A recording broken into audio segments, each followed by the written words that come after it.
watching Republic.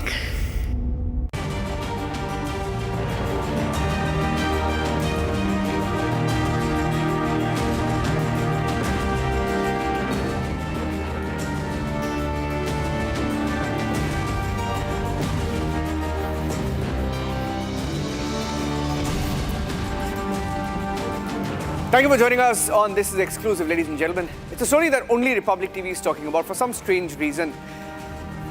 No channel is talking about it. The corruption scandal in Tamil Nadu. It's not one scam or two scams, three perhaps more. We don't know, but there are reports flagging serious corruption. And the allegation is that the state government in Tamil Nadu is not moving on it, not investigating for some reason before the elections, stonewalling any investigation. Now that's the charge. We have exclusive details on the show. Here are the headlines.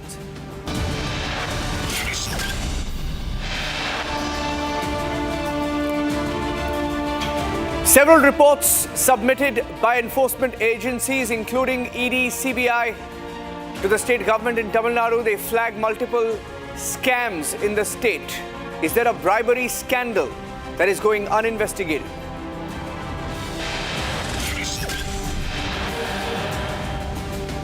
Cash for job scam, cash for posting scam, tender scam. Are several scams being covered up? There are annexures, signatures, handwritten notes, WhatsApp messages, according to investigators.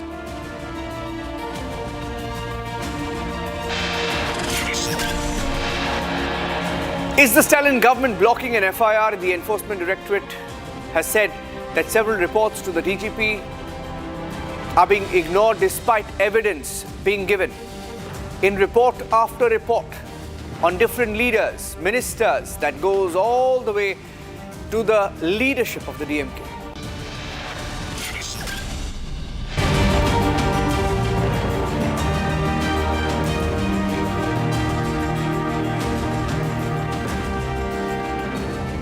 Ladies and gentlemen, the MK Stalin government in Tamil Nadu, the DMK government, is under intense scrutiny. Several of its ministers have been arrested, some sacked, and all of them over corruption scandals. Now, in the latest accessed by Republic TV, the Enforcement Directorate has forwarded detailed dossiers alleging three scams. They claim there is a cash for job scam. They claim there are bribes, nearly 25 to 35 lakh per posting. That's the bribe going rate in Tamil Nadu, totaling about 800 to 900 crore rupees in just one scam. There's a tender manipulation racket, they claim, with 7.5 to 10% commissions on all contracts, on tenders that are fudged, that could be amounting to almost 1,000 crore. That's the minimum estimate, which they claim is being collected as party funds for the DMK. They claim there are irregularities in transfers, postings worth hundreds of crores, supported by evidence.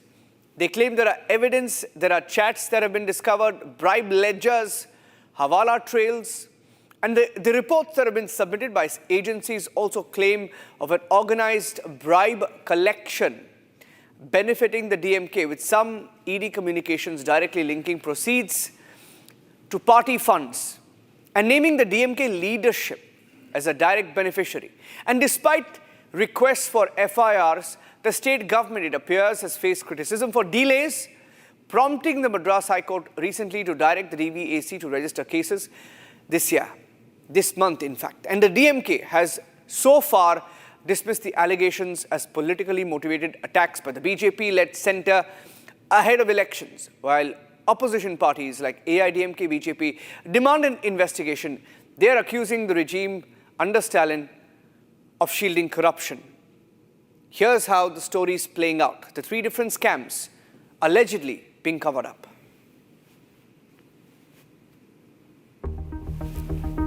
Crores in cash, a secret deal, and a trail of money allegedly leading to the top of the ruling establishment in Tamil Nadu. The Enforcement Directorate has submitted detailed dossiers accusing senior officials in Tamil Nadu's Municipal Administration and Water Supply Department, headed by DMK Minister KN Nehru, of running a cash for jobs syndicate. Sir, இன்னைக்கு DVSC so இன்னைக்கு DVSC வந்து இப்போ English Kalasakthi. The report states that more than 150 candidates were illegally recruited through the intervention of Ravichandran and Manivannan, brothers of the sitting minister. According to ED claims, government posts were allegedly sold for 25 lakh rupees to 35 lakh rupees each, with the total illegal collections coming up to 800 to 888 crore rupees. Today our advocate or Alan Bharati had met the media and expressed the party stand on that. That Nehru will face it. You know, it's intentionally the BJP is doing during election. They want to put pressure on these DMK leaders that they will handle. But that's not all.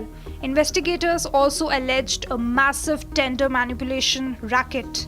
Contractors were forced to pay 7.5 to 10% commission on civic contracts, money allegedly dubbed as party funds. The estimated collection over 1,000 crore rupees as party funds. The ED claims it has WhatsApp chats, handwritten ledgers, hawala trails and digital evidence, pointing to an organized system of bribe collection benefiting the ruling party. The ED in its report has named Tamil Nadu Chief Minister MK Stalin as a direct beneficiary of the alleged proceeds. Despite ED requests for FIRs, the state government has faced criticism for delays, prompting the Madras High Court to direct the DVAC to register cases in February 2026. The DMK, however, has flatly rejected the allegations, but the opposition is not backing down. The DMK government has completely failed in its promises. So, they have passed everything in corruption. Because today also we have seen that the Honorable High Court had passed an order that the DVAC should register complaint against Mr. K.N. Nehru. That means what? Prima facie, there is a corruption charge against Mr. K.N. Nehru on the appointment scam. AIA, DMK and BJP are also demanding independent investigation, accusing the Stalin government of shielding corruption and stonewalling investigators. Sharada joining us live first up. Sharada, what are these three cases and what are the facts of the case? Is there any truth to the claim that FIRs are not being filed by the state government? Well, Niranjan, as you mentioned, these three cases, it's spread out all over the 4 years. One is Minister Sendil Balaji's Tasmark case, where he was asked to be removed from his position as the minister in itself because the amount of the crores of corruption that he made was again crossed 1,000. The second is the cash for jobs scams, where Minister K.N. Nehru was accused in 2025 after 3 ED raids were conducted at his house, his son Harun Nehru's house, and his brother, who runs a real estate company, Mr. Ravichandran's house, and following which the ED has now already 3 times given a letter to the DGP saying that there is, in relation to the cash for job scams, they found multiple money laundering accounts being transferred to Mr. K.N. Nehru in form of cash as well. And it was related to the Ministry of Administration and Water Works. Following that is also the other scams against Minister K.N. Nehru in itself, where under the land abolition scam, where he had to under the tender of land scam which is again under the Municipality of Water and Administration. So all these three scams are now under Stalin. However, none of the FIRs have been filed, including in the case of Sendil Balaji after ED had given.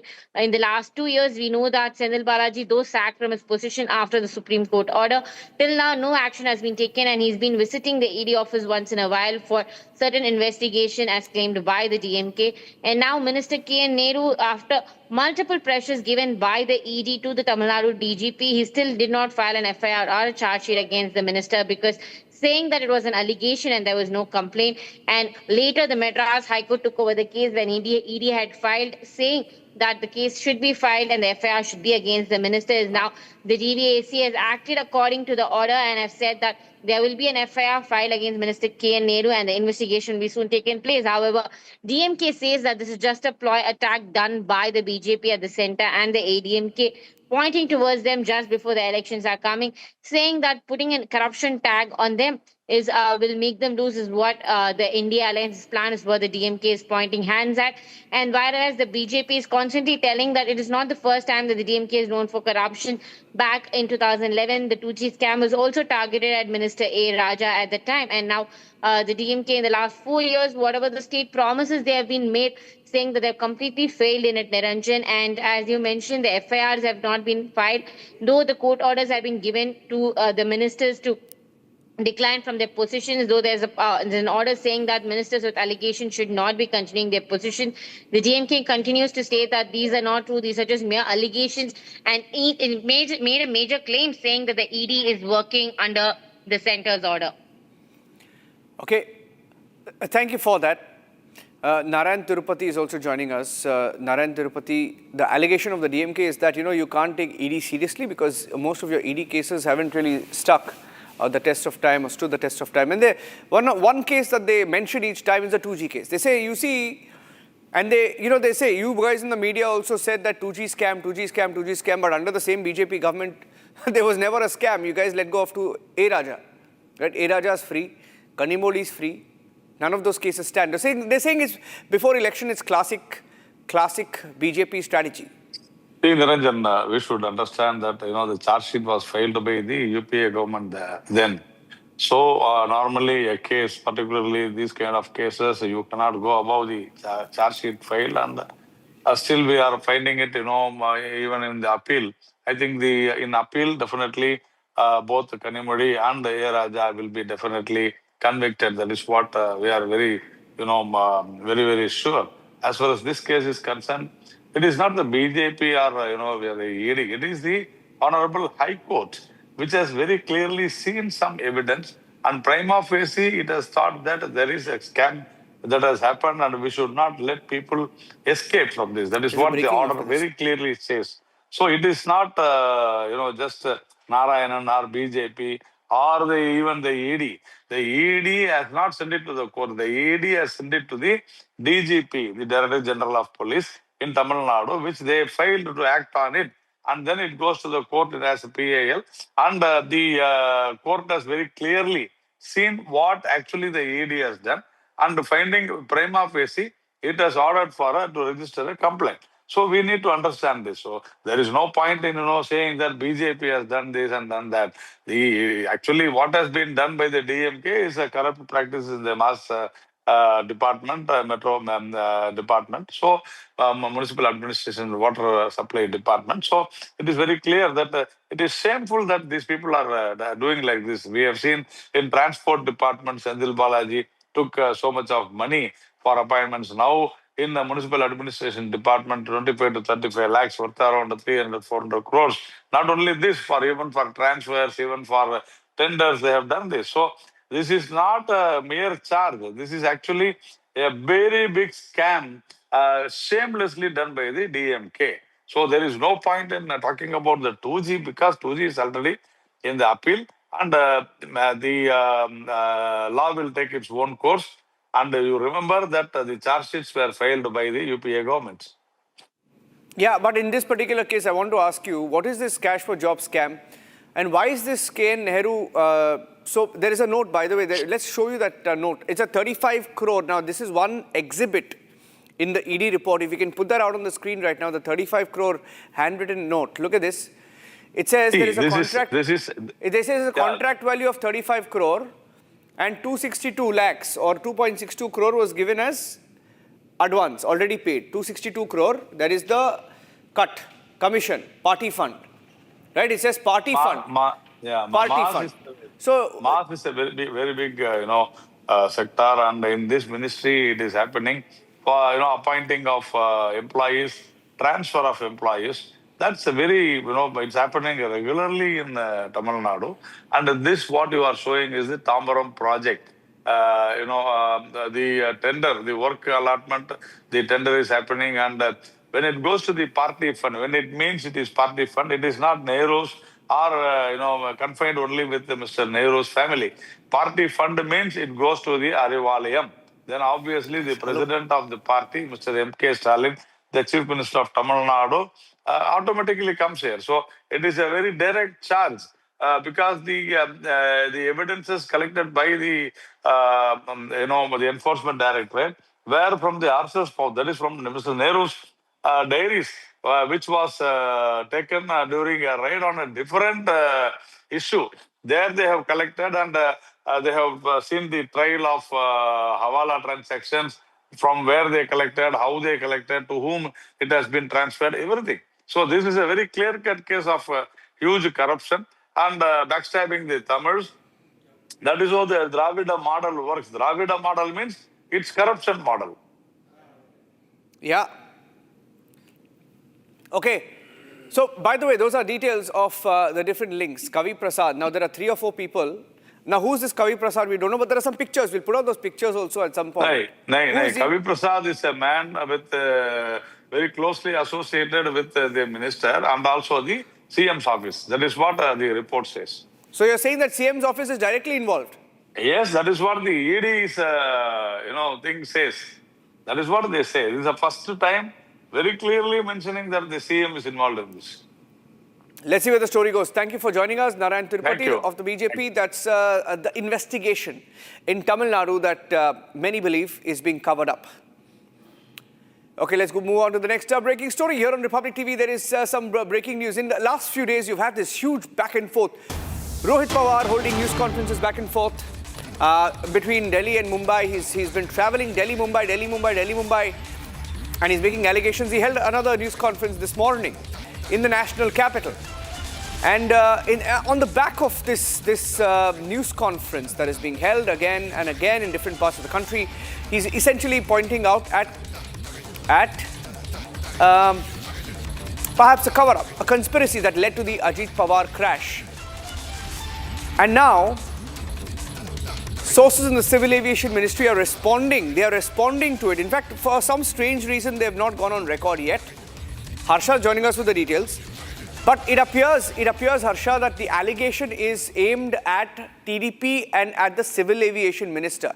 Rohit Pawar has actually taken the name of TDP, saying that they should answer on their links to the VSR company. Is that correct? Is that why they're responding now? Yes, Niranjan, because the allegation is not only on the Civil Aviation Minister, but directly on the TDP as well. And Niranjan, you rightly pointed out, twice in Mumbai, twice in Delhi. This was the second press conference by Rohit Pawar at 6 Janpad today on the Learjet 45 plane crash, in which Deputy Chief Minister Ajit Pawar lost his life. But he's stating that this is a conspiracy.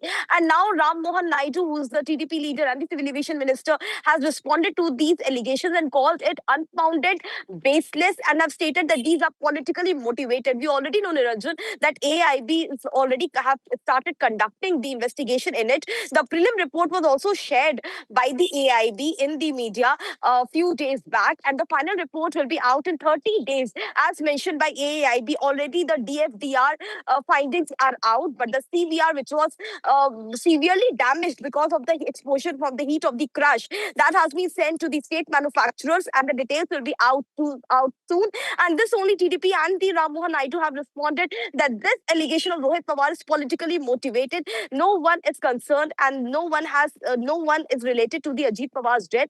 Investigation is underway, and calling it a conspiracy without any evidence, without any base, without any founded substance is mere allegation, and the claims of Rohit Pawar are completely misleading. That has been stated by the TDP leader, because the attack by Rohit Pawar has been directly not only on Civil Aviation Minister but on TDP itself. Back to you. Okay. Now specifically on the allegation that was made to draw a link between this company, VSR, and TDP. Now, what are they saying? Is there any link at all? Because that seems to be the claim. Twice this claim has been made. But what is the fact on the ground? There's no fact. There's no proof that proves that CBN Chief Chandrababu Naidu, who's the Chief Minister of Andhra Pradesh, is anywhere related to VSR, VSR owner Vijay Singh. And also it has been stated that yes, VSR has provided the charters to many political leaders. There are many influential and elite people who have used the Learjet 45 aircraft, charter of the VSR company, and include CBN as well, and several TDP leaders as well. But this doesn't hold the ground for finding them in relation with the Ajit Pawar's plane crash. And this only Ram Naidu tried to state. And VSR also, when spoke exclusively to Republic Niranjan, he specifically mentioned that since the aircraft was acquired by the US firm from their time to till now, the charter has been provided to several political influential people, but not once it was found in maintenance or repair that there was any loophole in the aircraft, and it doesn't seem to have any ground relation with the political conspiracy surrounding the Ajit Pawar plane crash. And also, Niranjan, this is Rohit Pawar's theory. He has no evidence. He has been seeking evidence from DGCA. He has been asking DGCA to inquire on all these aspects which he has raised questions on. On ground, there's no evidence which directly connects that there's a political conspiracy in the death of Deputy Chief Minister Ajit Pawar. Okay. Just stay with us. In fact, a few days back, Harsha, we were told that the recorders were completely destroyed. We were told that the recorders were burnt out. But suddenly, yesterday, there was another version that came in that, okay, they've been able to retrieve some data. So, one last question, what is the update? Is it destroyed, or have they been able to retrieve something? So, Niranjan, there are two data of the cockpit. One is DFDR and one is CVR. DFDR was also damaged, but they have been able to retrieve the credentials, the data of the DFDR. But CVR, which is the cockpit voice recorder, it was severely, massively damaged from the heat exposure of the aircraft. It has been sent to the state manufacturers, and till the time its credentials will not be out, the detailed recording inside the cockpit, what transpired in the last moments of the crash, will not be known. So we can say that DFDR data has been retrieved, but CVR data is yet to be retrieved, and once it's out, then only we'll get to know exactly what happened inside the cockpit, and the report will be out in 30 days. The AIB has stated 30 days. That means in the second week of March, the final report will be out by AIB, which will give the clear idea of exactly how the crash happened, what were the reasons behind the crash. Back to you. Okay, thank you for joining us with those inputs. Harsha, breaking the details of the first response, not directly from the Civil Aviation Minister or Ministry, through sources not going on record yet, responding to what Rohit Pawar has been saying in the last few days. That's it on this edition of This is Exclusive. Ladies and gentlemen, taking a break. Trending coming up next. Stay tuned.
Ma'am नीचे देखिए